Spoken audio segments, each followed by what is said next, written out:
사랑이신 하나님 아버지, 이 시간 어느 곳에 있든지 함께 머리 숙여 기도할 수 있으니 그 은혜 감사합니다. 대초부터 허락하신 안식일이 시작되는 이 시간에 각자의 처소에서 주님께서 함께 하시는 예배를 올리기 원합니다. 임재하여 주시옵소서. 만연하고 있는 질병 가운데서 주님의 믿음의 자녀들을 그리고 일선에서 환자들을 치료하느라 사투를 벌이는 의료진들을 보호의 손길로 지켜주시옵소서. 또한 개인의 질병으로 고통받는 우리의 이웃과 형제들을 위해 기도합니다. 통증으로 힘들어할 때 주님의 손길로 만져주시사 가라앉음이 있게 하시고 함께 하시는 주님을 깨달아 원망이나 두려움 대신 감사와 평안이 있기를 간절히 간구하옵나이다. 부모로서 자녀들과 평소 때보다 더 많은 시간을 보내는 많은 가정들이 있습니다. 주님과 함께하기 때문에 행복하고 감사하며 생활할 수 있다는 것을 자녀들이 느낄 수 있도록 저희 부모들에게 인내와 지혜를 허락하여 주시옵소서. 내일 안식일이 지나기까지 성령님 저희와 함께하여 주시옵기를 우리 주 예수님 이름으로 간절히 간구합나이다. 아멘.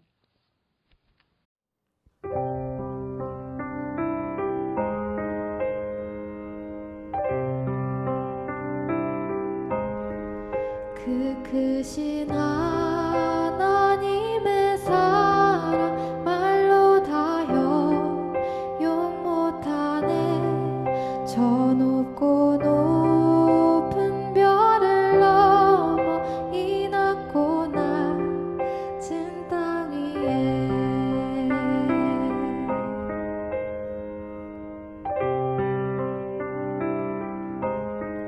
그 크신 하나님의 사랑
역대상 12장 32절 이사갈 자손 중에서 시세를 알고 이스라엘이 마땅히 행할 것을 아는 두목 지도자들이 있었다는 것이죠.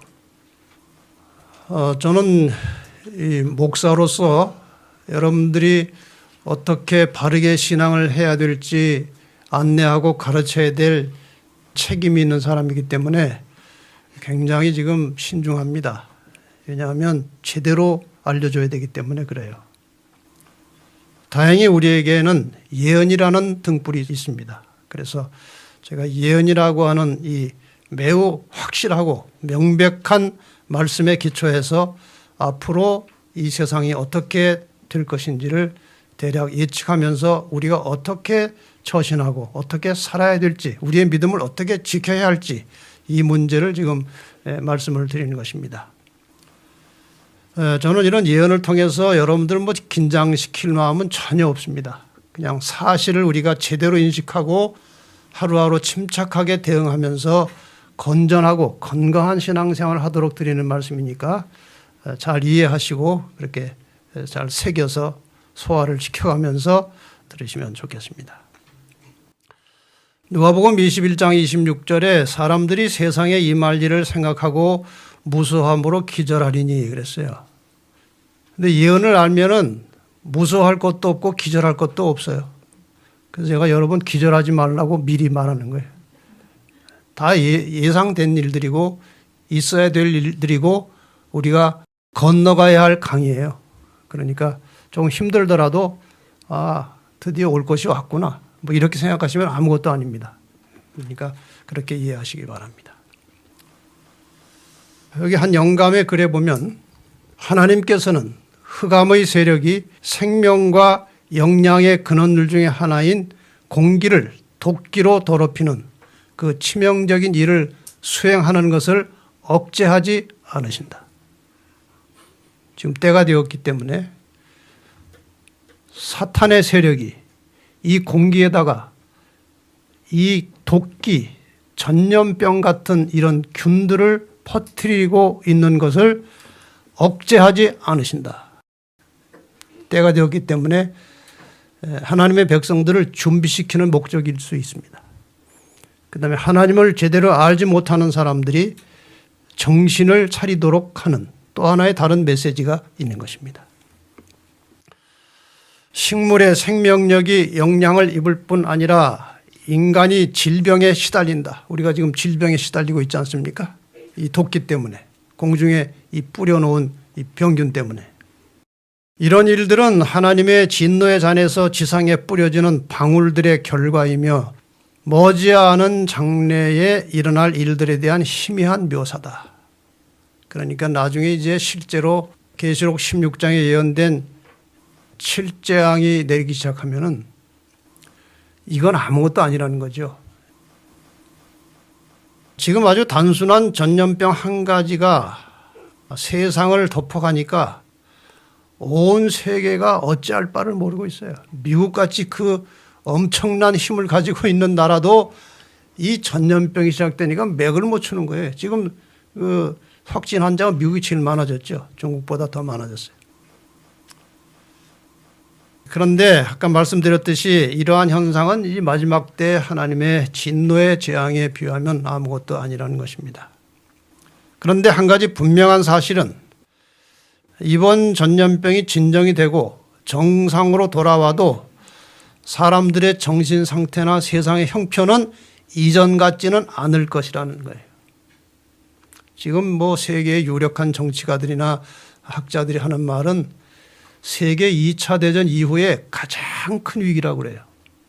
그 정도로 심각한 겁니다, 지금. 그러나 우리는 앞으로 어떻게 될 것을 미리 보고 있고 알고 있기 때문에 그렇게 불안해할 것 없고 자기 개인적으로 철저하게 신앙 지키고 준비하면 되는 것이죠. 오늘은 코로나19 이후 세상은 어떻게 변할 것인가, 두 번째 세계 통합과 신앙 자유 제한, 이런 제목으로 좀 말씀을 드리겠습니다. 지금 온 세계는 꽤 오래전부터 온 세계를 하나로 통합시켜서 통치하고자 하는 움직임이 매우 활발하게 아주 구체적으로 진행되어 왔습니다. 지금도 진행되고 있죠.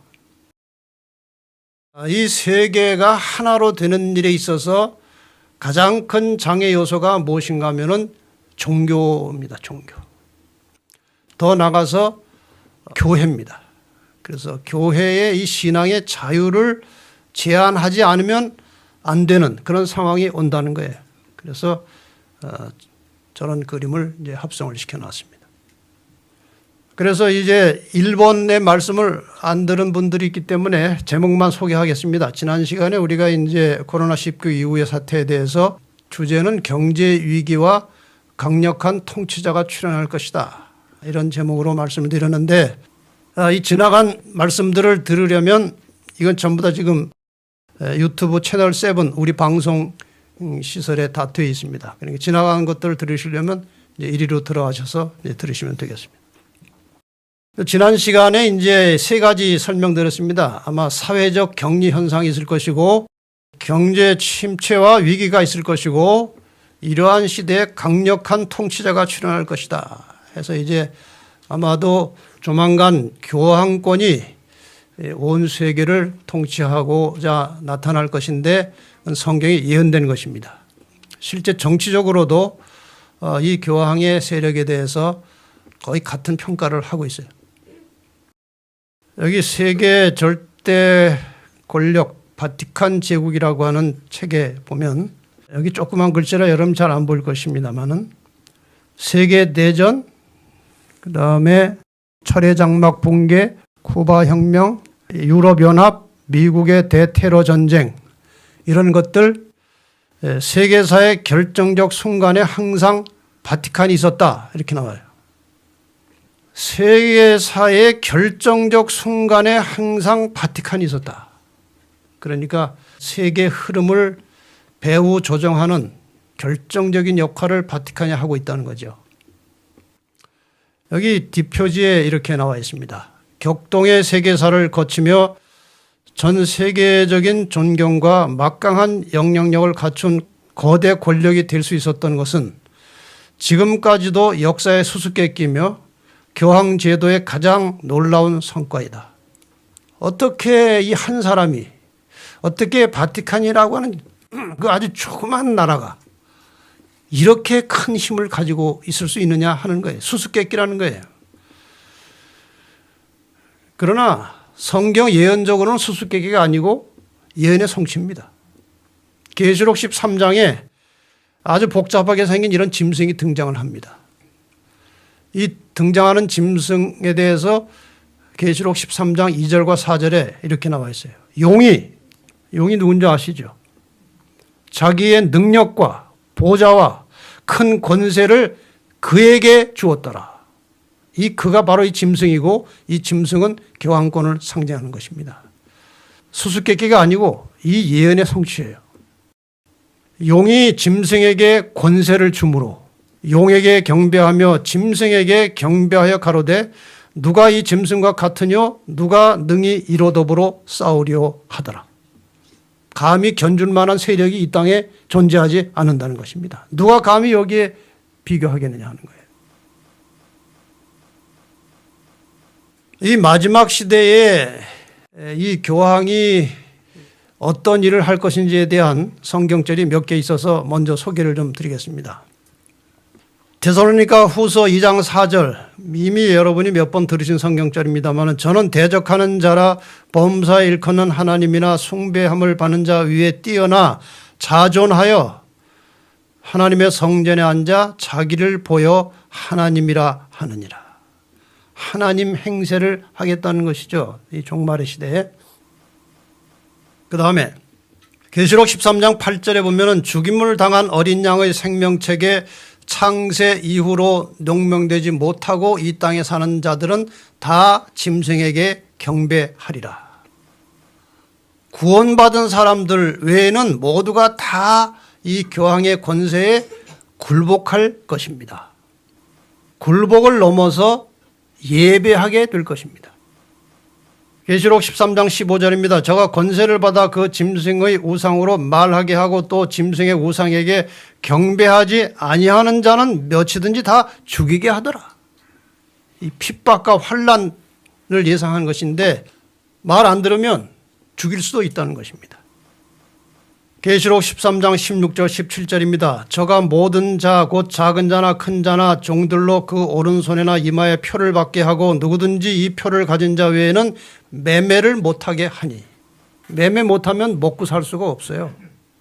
그러니까 생계까지도 위협할 수 있다는 겁니다. 이 힘이, 이 세력이. 그런데 참 공교롭게도 지금 우리가 처한 세상이 이런 힘이 나타날 가능성이 충분히 있는 시기에 왔다는 거예요.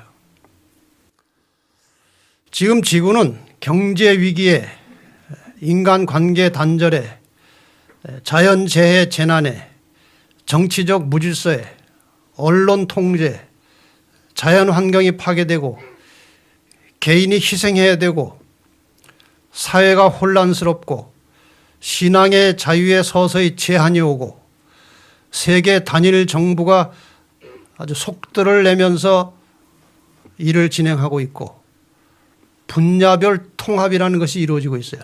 단일화시키려면 여러 분야를 통합을 시켜놔야 됩니다. 이런 것들이 벌어지는데 이런 복잡한 지구의 위기 상황에서 이것을 이제 타개하고 이것을 통합해서 다스릴 해결사로 등장할 인물은 정치적으로도 그렇고 예언상으로도 그렇고 어느 모로 보나 교황밖에 없는 거예요. 이것이 오늘 우리가 살고 있는 현실입니다. 자, 그럼 이 분야별 통합이라고 하는 말씀이 나왔는데 세 번째까지 지난 시간에 했고 오늘 네 번째로 정치, 종교 통합 추진하는 일이 어떻게 진행되는지 한번 보겠습니다. 다시 한번 성경절 보겠습니다.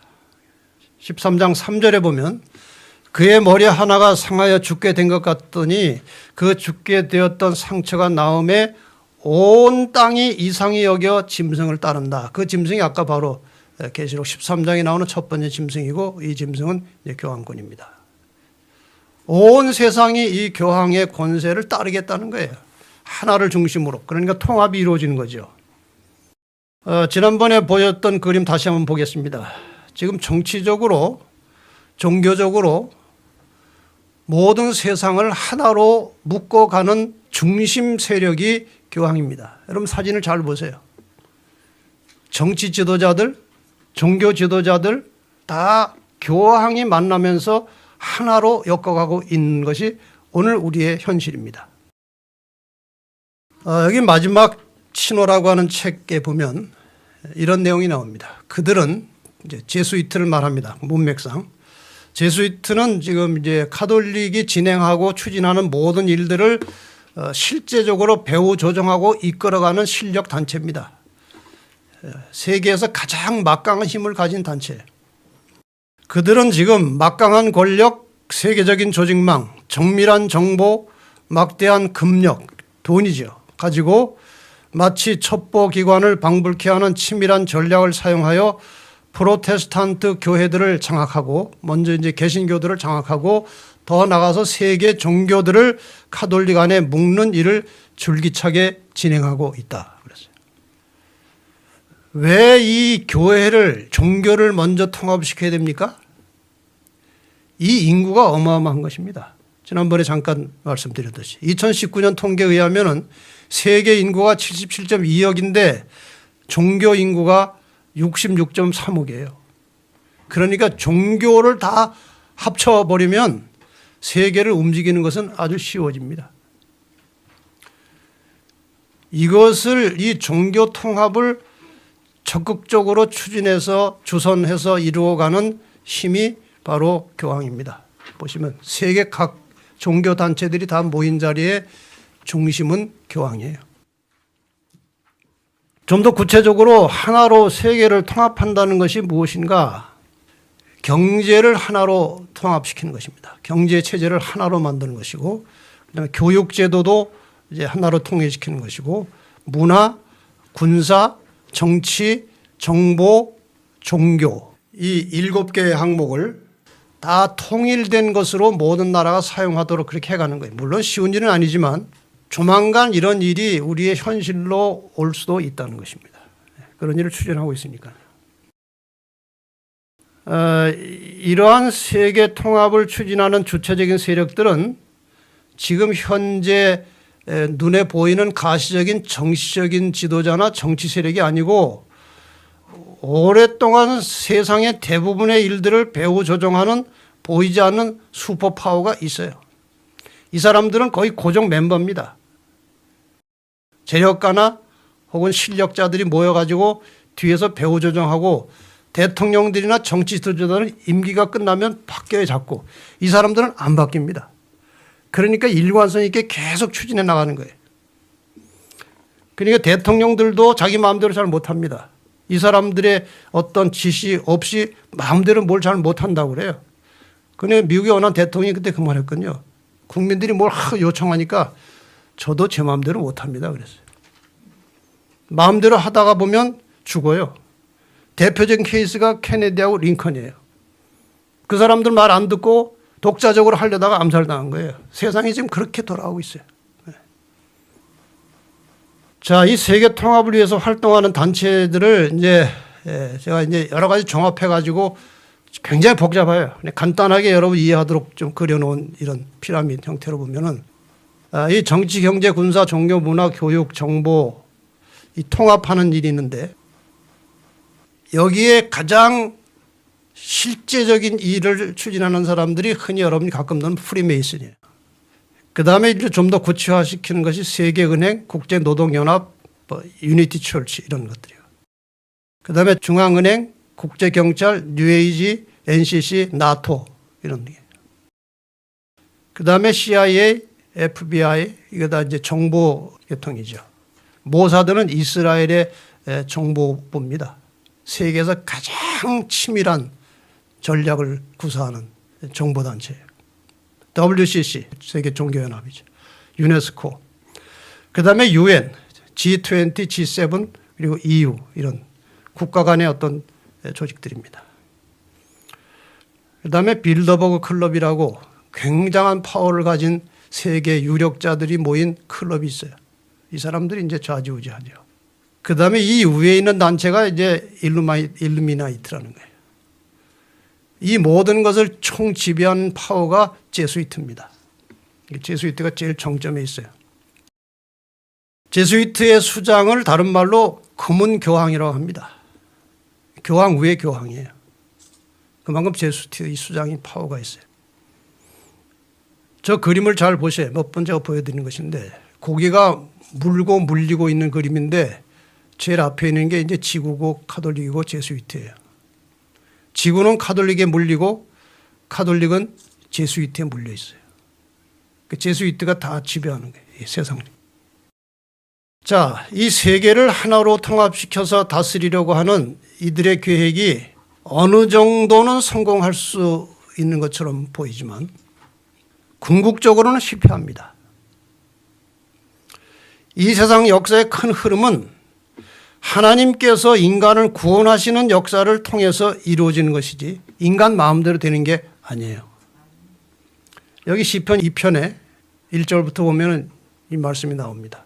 어찌하여 열방이 분노하며 민족들이 허사를 경영하는고 세상의 군왕들이 나서며 관원들이 서로 꾀하여 여호와와 그 기름받은 자를 대적하며 그 결박을 벗어버리자 하도다. 그러니까 하나님 간섭받지 말고 우리 마음대로 해보자 이겁니다. 하늘에 계신 자가 웃으시며 주께서 저희를 비웃으시리로다. 너희들 그래봐야 아무 소용없어. 웃어요 하나님께서. 그들의 계획을 보시고 그들은 굉장한 계획을 가지고 끌고 가려고 하지만 하나님께서는 웃으십니다. 그때 분을 바라며 진노하사 저희를 놀래어 이르시기를 내가 나의 왕을 내 거룩한 산 시온에 세웠다 하시려다. 예수께서 나타나시는 겁니다. 인간들이 한참 이 일을 가지고 이제 씨름을 하고 막 뭔가 하려고 할 때 누가 나타나셔요? 하나님께서 나타나시는 거예요.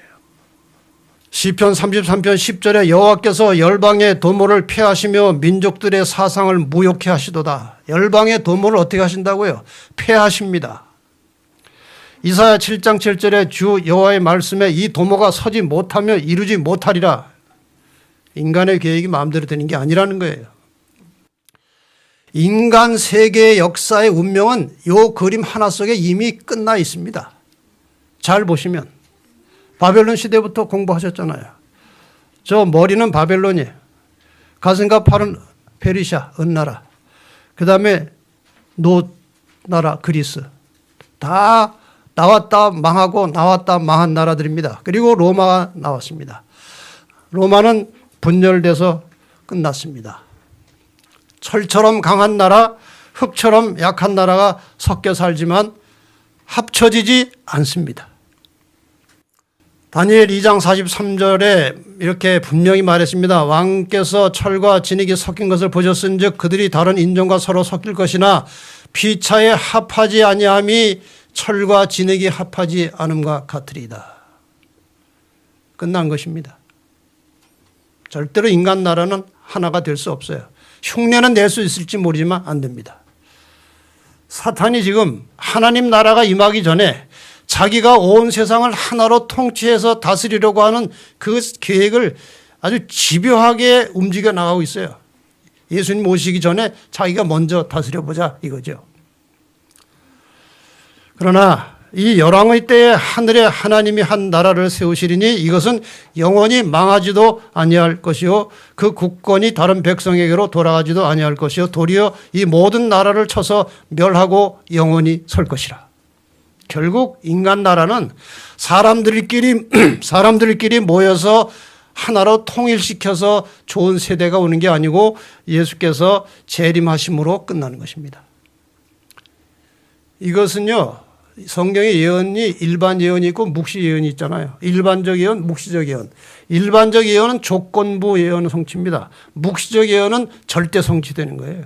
이건 변동이 없습니다. 절대적으로 성취될 수밖에 없는 예언이 이렇게 고정되어 있기 때문에 이 틀을 벗어날 수 없어요. 인간들은. 합쳐지지 않습니다. 합쳐지는 것처럼 보일지라도 얼마 가지 않아서 무너질 것입니다. 그 다음에 이제 다섯 번째로 경제 제재와 사생활을 통제하는 일을 당분간 하겠죠. 그 과정 속에서. 여기에 대한 성경절이 바로 아까 보신 그 성경절입니다.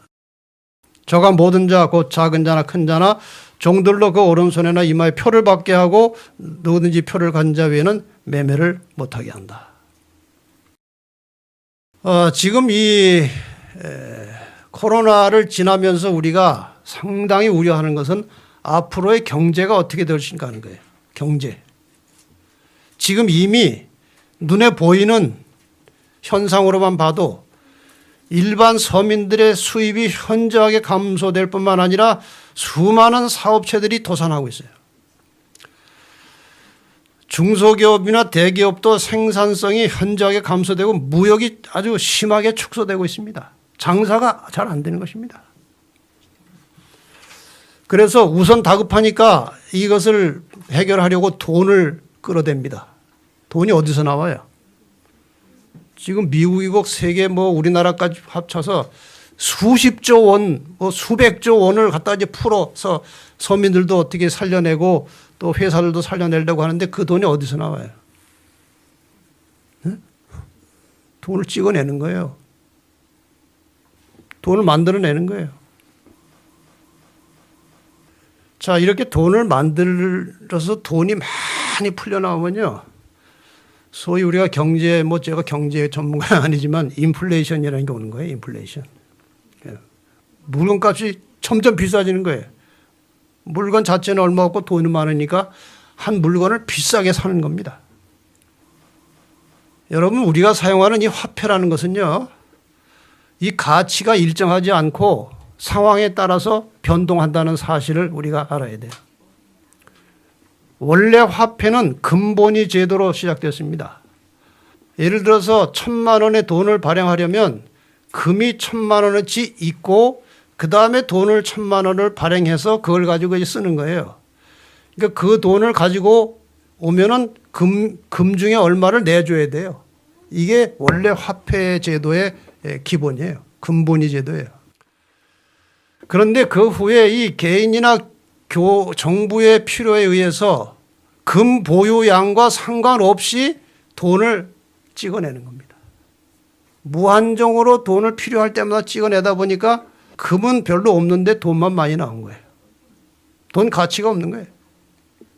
이런 상황이 누적되고 정치를 잘못하면 화폐 가치가 떨어지면서 인플레이션 현상이 일어나는 것입니다. 이것이 극도로 심화된 것을 초인플레이션 현상이라고 하는데 이것이 나타나면 경제는 급속하게 추락합니다. 저 돈 보따리를 가지고 어딜 가는 건지 아십니까? 저 은행 직원이 아니에요. 시장에 물건 사러 가는 사람이에요. 요만한 물건 하나 배추 사러 가는데 돈을 저만큼 가져가야 돼요. 실감이 납니까? 어떻게 저런 일이 벌어집니까? 저러다 보니까 이제 돈 양이 커지니까 종이 한 장에 돈 액면 액수를 크게 만드는 거예요. 100만 원짜리도 만들고 1000만 원짜리 돈도 만들고 그렇게 돈을 만드는 거예요. 제가 오래전에 짐바브웨라는 곳에 갔어요. 아프리카 회의가 있어서 갔다가 이 짐바브웨 아주 전도 잘하는 유명한 목사가 있어서 제가 비결을 배우러 한번 갔었어요. 근데 그때보다 지금 그때 당시도 이미 그거 심각했어요. 뭐 피자 하나 사는데 뭐 수백만 원씩 내더라고요. 어느 정도까지 가는 줄 아십니까? 계란 3개 사는데요. 1000억 달러예요. 계란 3개 값이 1000억 달러예요. 그러니까 1000억 달러 돈이 있어야 돼. 안 그러면 1000억 달러를 어떻게 짊어지고 다닙니까? 저기 1000억 달러 돈이에요. 시작할 때는요. 500달러 정도 만들었겠죠. 이게 인플레이션 초기에. 안 되는 거예요. 양이 많아져서. 그 다음에 10만 달러 또 만들어요. 나중에 안 돼. 2억 달러짜리도 나왔어요. 2억 달러. 종이 한 장 2억 달러예요. 그 다음에 100조 달러도 나왔어요. 100조 달러. 한국 돈 600원. 100조 달러가.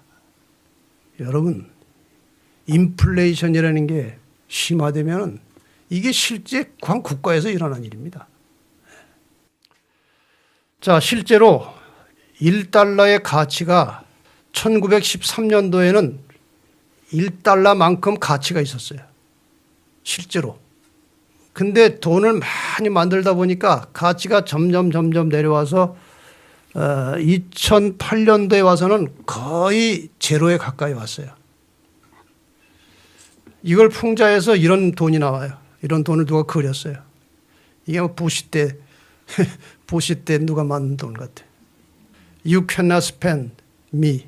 그러니까 당신이 나를 더 이상 쓸 수 없어. On anything.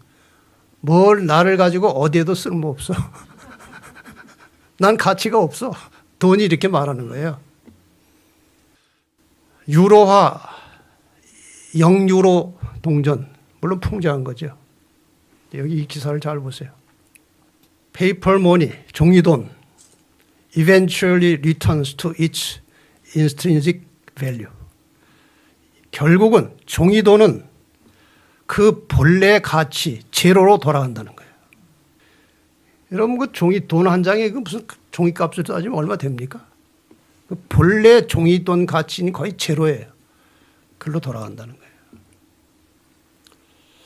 자, 이런 상황이 이제 올 가능성이 있는 것입니다. 어느 정도 심할지 모르지만 이럴 가능성이 있는 거예요. 이 경제적인 난국이 오면은 이걸 누가 타개할 것인가? 누가 해결할 것인가?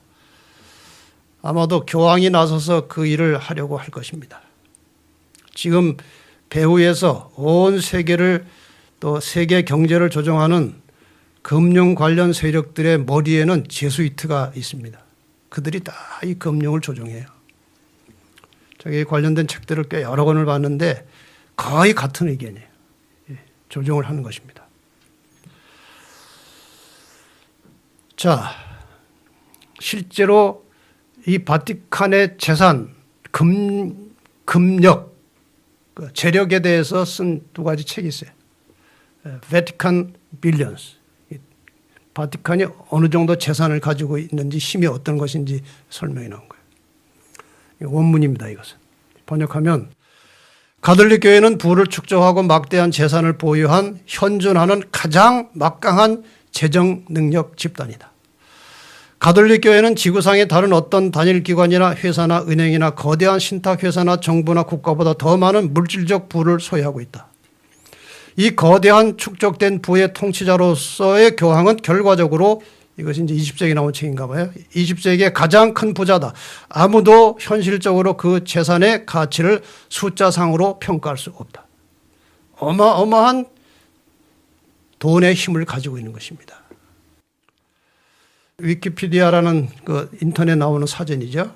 이런 질문이 있었어요. 로마 가톨릭 교회가 세상에서 가장 부유한 조직입니까? 이런 질문에 대해서 답이 나왔어요. 교회에 귀중한 예술작품들, 토지, 금, 그리고 전 세계에 투자한 자금들을 볼 때 지구상에서 가장 부유한 기관들 중 하나라는 것은 의심의 여지가 없습니다. 로마 카톨릭이 로마 제국의 공식 종교가 되었던 주 313년 이래로 그 힘은 거의 지속적으로 성장했습니다. 가톨릭은 일반인들이 상상할 수 없는 재산과 부를 축적하고 있습니다.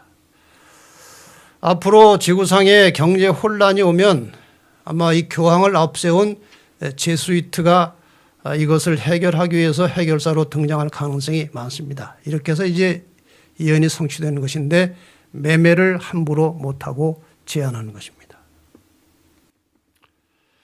이 그림을 잘 보시면, 그 인형극 할 때 이렇게 실로 이렇게 사람을 움직이는 거 있잖아요. 그 지구상의 인간들이 이런 통제를 받겠다는 거예요. 이렇게. 대체로 사람들은 평상시에 자유를 제한하거나 사생활을 통제하면 거부하고 반발하지만 감당하기 어려운 위기 상황이 오면 개인의 자유를 어느 정도 양보하거나 사생활 간섭을 부분적으로 수용하게 됩니다. 옛날에 미국의 9.11 사태 이후에 부시 대통령이 국민들에게 호소했습니다. 우리가 테러를 다 잡아내야 됩니다. 그러니까 이 테러범을 잡기 위해서 여러분의 개인적인 정보를 우리가 활용하고 여러분의 몸을 수색하고 검사하는데 협조해 주십시오 하니까 공항 들어갈 때 사진 찍고 지문 찍고 다 하는 거예요. 그전 같으면 그런 거 못합니다. 9.11 테러가 없었다면 지금 절대로 공항 들어갈 때 사진 찍고 지문하지 못해요. 그것 때문에 생긴 것입니다. 지금 우리가 비슷한 경험을 어렴풋이 하고 있어요. 평상시에 마스크 줄 서서 사라면 하겠습니까? 안 하죠. 이게 뭔 세상이냐. 그러지만 지금 위기가 오니까 줄 서서 마스크 구하다가 뒷줄이 있다가 마스크 떨어지면 그냥 가는 거예요. 네. 저도 한번 약국에 가서 마침 제 생일자 끝자리가 맞아가지고 갔더니 없어요. 떨어지고. 평상시에 교회 예배를 가정에서 드리라고 강요하면 하겠습니까? 안 하죠. 근데 사태가 이렇게 되니까 하는 것입니다.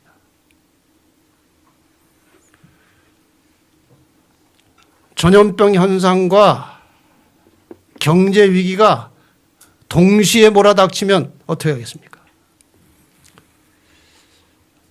만약에 예를 들겠습니다. 지금 이 상황이 지속되다가 전염병이 이제 끝나는데 경제 위기가 닥쳐가지고 허덕허덕 살고 있는데 또 전염병이 왔어요. 그럼 어떻게 하겠습니까? 꼼짝 못하는 겁니다. 두 가지가 겹치면 꼼짝 못하는 겁니다. 매매 제한 받을 수 있어요. 그래서 그때가 되면 정치나 경제를 주도하는 사람들의 요구나 명령을 거부할 수 없게 되는 겁니다. 따라가야 하는 거예요. 이것이 예측되는 일입니다. 그리고 예언에 의하면 이러한 상황이 올 때에 세상에 큰 힘을 가지고 간섭할 사람은 교황권이에요. 물론 그 뒤에 제수이트라는 배경이 있겠죠. 한 가지만 더 하고 마치겠습니다. 신앙의 자유를 제한하고 더 나가서 핍박하는 일 얼마든지 할 수 있습니다. 지금 우리는 이미 그 맛을 조금씩 보고 있어요. 지금 여러분은 지금 정부의 법에 몇 가지 걸려 있어요. 정부가 가급적 교회 집회를 하지 않되 할 경우에 들어올 때 열 재고 이름 쓰고 손 소독하고 마스크 쓰고 예배 드릴 때도 마스크 쓰고 집회 끝나가면 여기 방역하고 밥 같이 먹지 말고 이런 7가지인가 수칙이 있어요. 그걸 간섭하는 거예요 지금. 최근에 어느 한 교회는 아주 집중 타격이 돼가지고 타켓이 돼가지고 경찰까지 가서 그런 거 다 감시하고 그래가지고 말이 많지만 이게 심화되면요 할 수 없는 거예요. 당하는 것입니다. 사탄이 지배하는 궁극적인 목적, 사탄이 지배하는 이 세속적 권력이 궁극적으로 추구하는 것은 하나님을 대적하는 것이고 교회를 타락시키거나 성도들을 박해하는 것입니다. 그리고 끝까지 박해에도 불구하고 끝까지 하나님께 충성하는 자들은 죽이려고 하는 것입니다. 이것이 사탄의 기본 전략이고 과거에 종교 암흑시대에 그런 일이 한번 크게 벌어졌죠. 그리고 마지막에 한 번 더 일어날 것입니다. 아까 읽었죠? 저가 권세를 받아 그 짐승의 우상으로 말하게 하고 또 짐승의 우상에 경배하지 아니하는 자는 몇이든지 다 죽이게 하더라. 이런 일을 할 것이라고 성경에 예언이 되어 있기 때문에 할 수 있습니다. 자, 이제 말세에 이제 교황의 기회가 오면 옛날처럼 다시 한번 교회와 성도들에 대해 핍박을 할 것입니다. 그 역사를 잠깐 또 이렇게 그림으로 보겠습니다. 선악, 피할 수 없이 우리는 현재 선악 간의 싸움의 전쟁터에 처해 있습니다. 아무리 부인하고 아무리 피하려고 해도 우리는 이 선악 간의 싸움의 전쟁터에 들어있는 것입니다. 피할 수 없어요. 하나님께서 선을 끌어가십니다. 이스라엘 민족들, 하나님의 택한 백성이었습니다. 예수께서 오셨습니다. 이스라엘 민족을 통해서.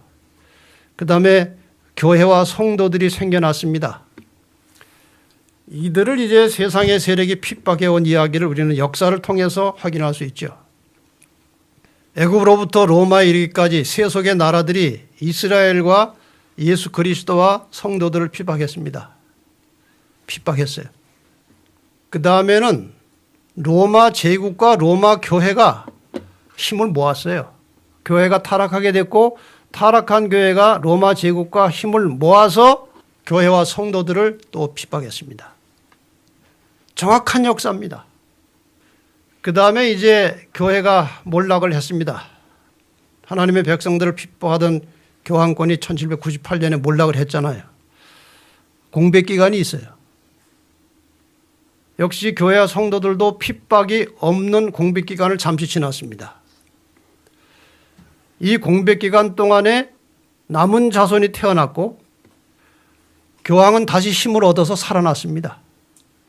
명확한 역사적 현실이에요. 이 공백기간 동안에 교황은 다시 살아났어요. 남은 자손이 태어났습니다. 살아난 교황이 할 일이 무엇입니까?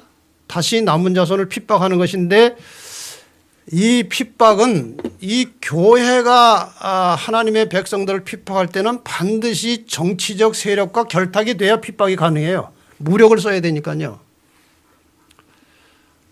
종교 암흑시대 동안 로마 제국의 힘을 빌려서 제국과 교회가 힘을 모으니까 힘이 생긴 거예요.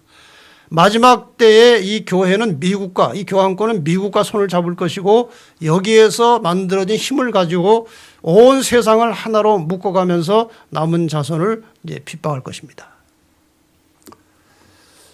이게 끝이에요. 선악간의 싸움에서 하나님과 사탄은 지상의 세력이나 사람들을 사용합니다. 직접 싸우지 않고 지상에서 사는 사람들 간의 싸움이 일어나는 거죠. 사탄은 세속의 나라들이나 배도한 교회를 통해서 교회와 성도들을 핍박합니다. 그렇죠? 배도한 교회가 성도들을 핍박할 때는 세속의 권력, 국가적 힘과 연합하여 일합니다.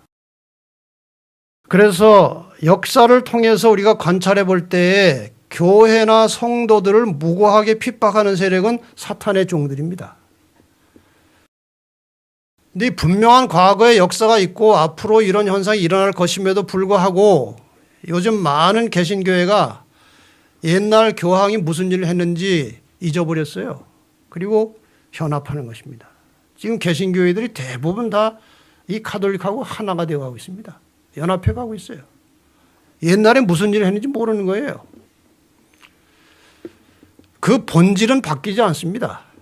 다시 세력을 잡게 되면 뭔가를 강요하게 될 것이고 교리를 강요하게 될 것이고 듣지 않으면 핍박을 합니다. 똑같은 일이 벌어질 거예요. 여기에 대해서 이미 여러분이 알고 계시는 계시록 13장에 이 두 마리 짐승이 이미 예언이 되어 있죠.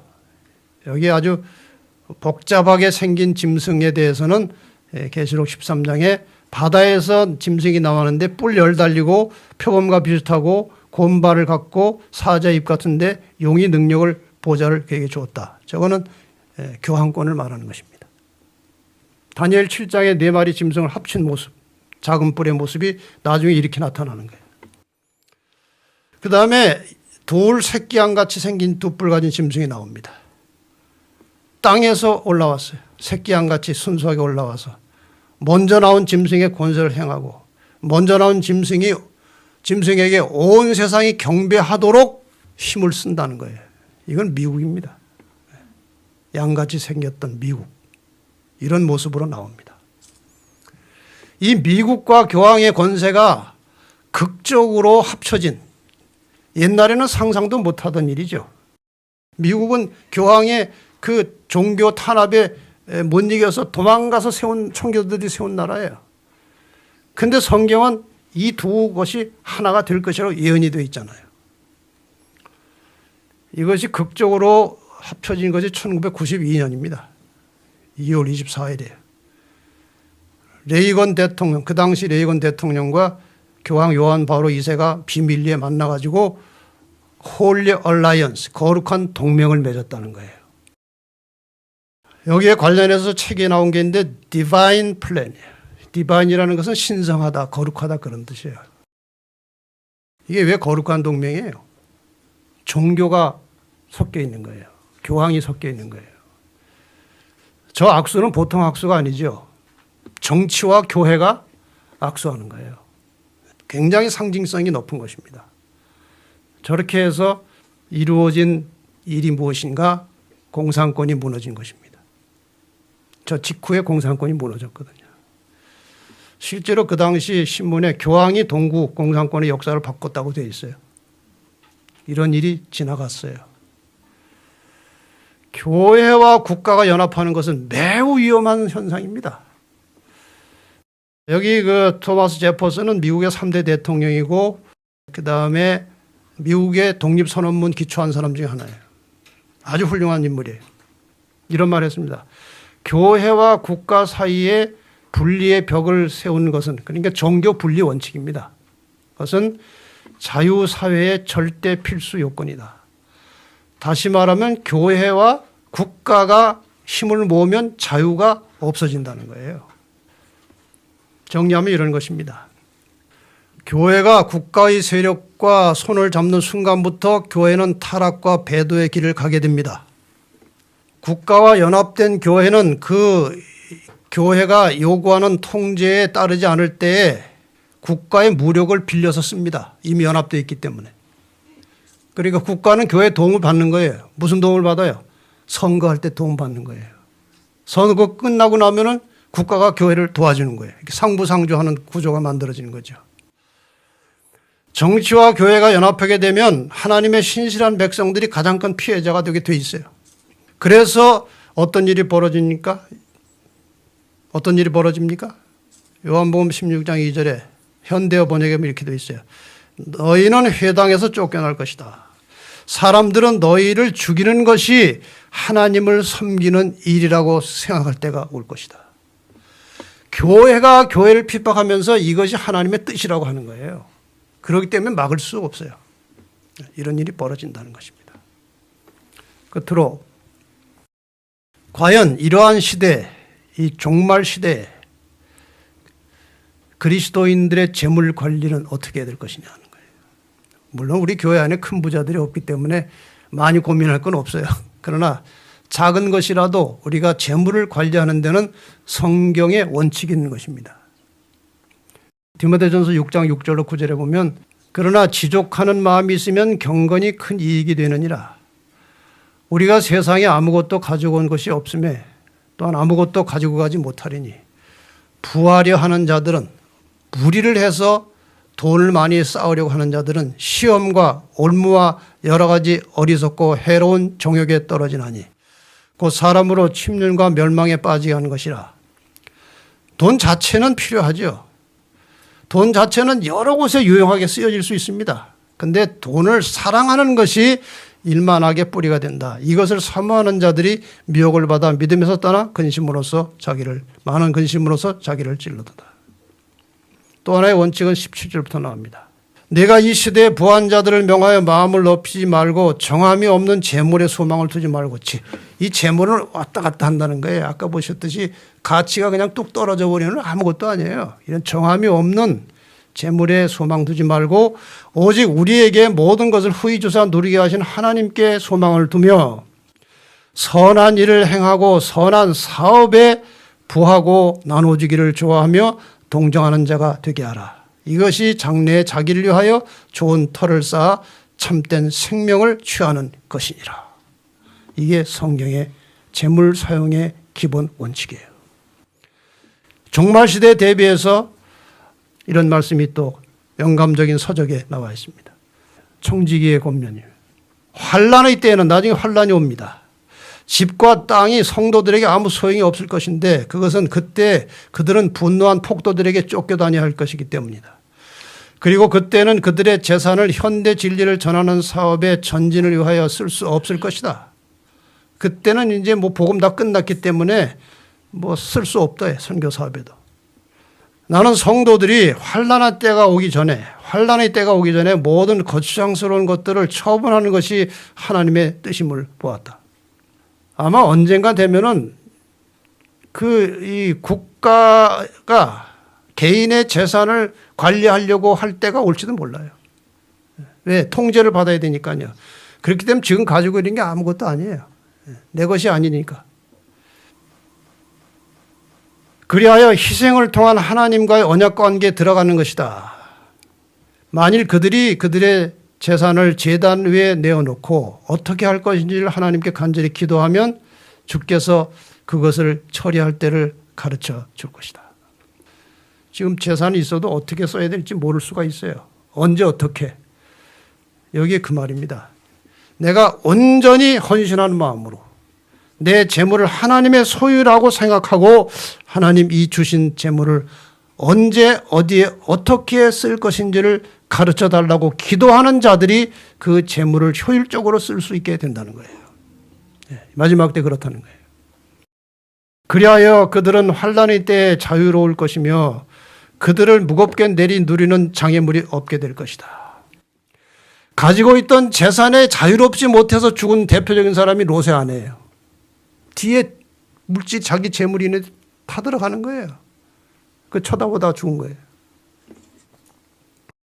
옛날에 거룩한 사람들에 대해서 우리 믿음의 선배들입니다. 하나님이 그들의 하나님이라 일컬음 받으시기를 부끄러워하지 않으셨다고 기록되어 있다. 그 이유는 그들이 세상의 재물을 탐하거나 세속적 계획이나 야망 가운데서 행복을 추구하는 대신에 모든 것을 하나님의 제단 위에 올려놓고 그분의 나라를 세우는데 그것을 사용했기 때문이다. 그래서 훌륭하다고 칭찬을 받았다는 거예요. 그들은 오직 하나님의 영광만을 위해서 살았고 땅에서는 외국인과 나그네라는 사실을 분명히 주장하고 더 좋은 나라 곧 하늘에 있는 나라를 열망했다. 이게 지나가는 나그네처럼 살았기 때문에 세상에 집착하지 않고 소유가 들어오면 하나님의 선한 사업에 다 쓰면서 나그네 길을 갔기 때문에 그들이 훌륭한 믿음의 선조가 되었다는 것이죠. 자, 이 종말시대 신앙관리 한 글자 읽고 마치겠습니다. 우리의 신앙의 기본은 예수님께서 말씀하셨습니다. 누가복음 9장 23절에 아무든지 나를 따라오려거든 자기를 부인하고 날마다 제 십자가를 지고 나를 좇을 것이니라. 제 십자가를 지고 나를 좇을 것이니라. 예수님이 십자가 지고 가시다가 그냥 끝났습니까? 십자가에 못 박혀 돌아가셨어요. 십자가를 지고 따르라는 말은 그냥 고생하라는 말 정도를 넘어서 죽을 각오하라는 겁니다. 죽을 각오를 하라는 거예요. 내가 너를 위해서 죽었으니까, 그리고 너를 살려냈으니까 너도 나를 위해서 죽을 각오를 하고 따라오라는 거예요. 그렇지 않습니까? 로마서 8장 17절에 자녀이면 또한 후사 곧 하나님의 후사여 그리스도와 함께 온 후사니 우리가 그와 함께 영광을 받기 위하여 고난도 함께 받아야 될 것이니라. 영광만을 취할 수는 없는 거예요. 고난을 함께 받으라는 것입니다. 찬미가 가사 중에 이런 게 있죠. 내 너를 위하여 몸버려 피 흘려 내 죄를 속하고 살 길을 주었다. 너 위에 몸을 주었건만 너 무엇 주느냐. 내 하늘 보좌와 큰 영광 떠나서 밤 같은 세상에 만 백성 구하러 내 몸을 희생했건만 너 무엇하느냐. 죄 중에 빠져서 영 죽을 인생을 구하여 주신 일 큰 희생 아닌가. 내 죄를 대속했건만 너 무엇하느냐. 주님께서 이렇게 오늘 우리에게 말씀하십니다.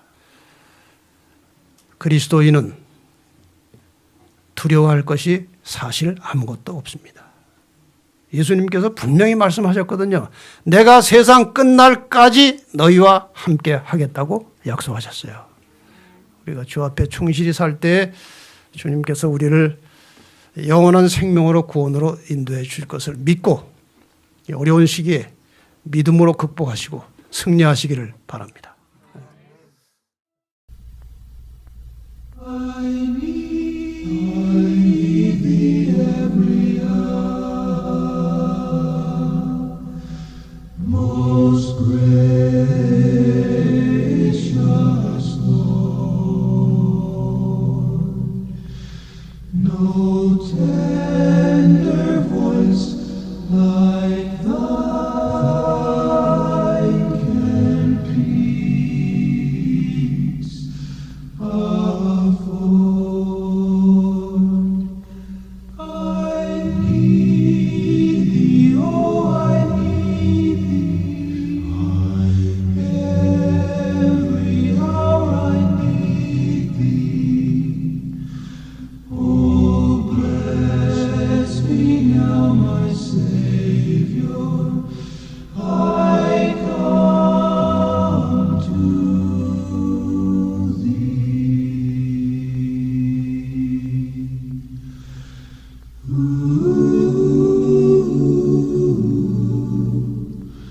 I need thee every hour, stay thou nearby. Temptations lose their power.